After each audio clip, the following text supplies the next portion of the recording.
За сайн байцгаана манайхаа.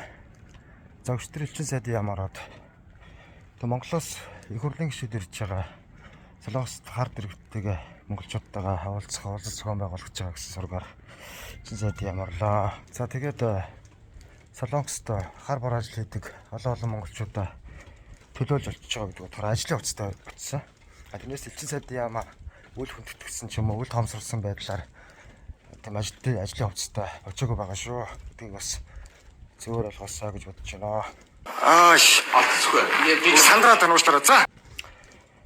За хамгийн гол асуудал болохоор Солонгос улс орнд даалж амьдардаг олон монголчуудын одоо эрх зөрчигдөж байгаа асуудлыг энэ сэдвээс хөндөе гэж бодсон.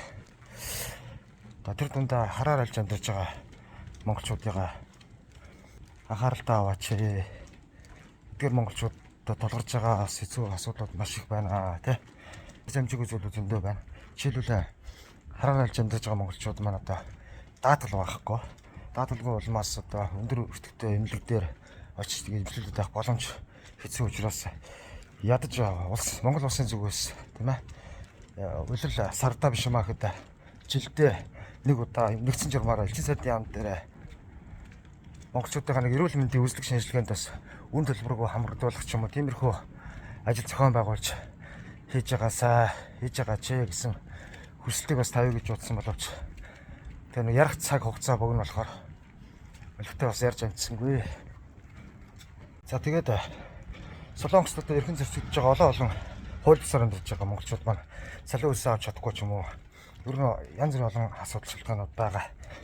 Тэгээд энэ болгон дээр нь Монгол иргэдээ хууль бусаар амьдарч байгаа хараар амьдарч байгаа монголчуудаа хамгаалж тэ хууль эрх зүйн талаас заавар зөвлөмж өгөх элчин сайдын яам дээр хуулийн баг ажилтгүй маа гэдээ ядаж Солонгос улсад одоо байдаг одоо төрийн бус байгууллагууд байна шүү дээ.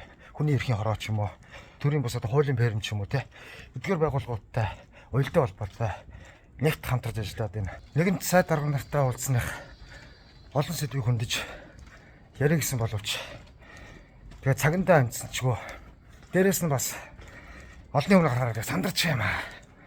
Төлөвтэй ч олон юм ярьж чадсангүй. Орхицсон сэдв зөндөө үлдлээ. За яах вэ? Юм нэгээр дуусахгүй. Хууль бусаар алж амьдарч байгаа монголчуудынхаа эрх ашиг хаан зөрчигдөж байгаа гэдэг олон сэдв олон талаар дараа гээд ярих болно. Ярьсаарч байх болно. Дахиад олөвтэй олон юм ярьж чадаагүй. Уучлаарай манайхаа. Айгуу.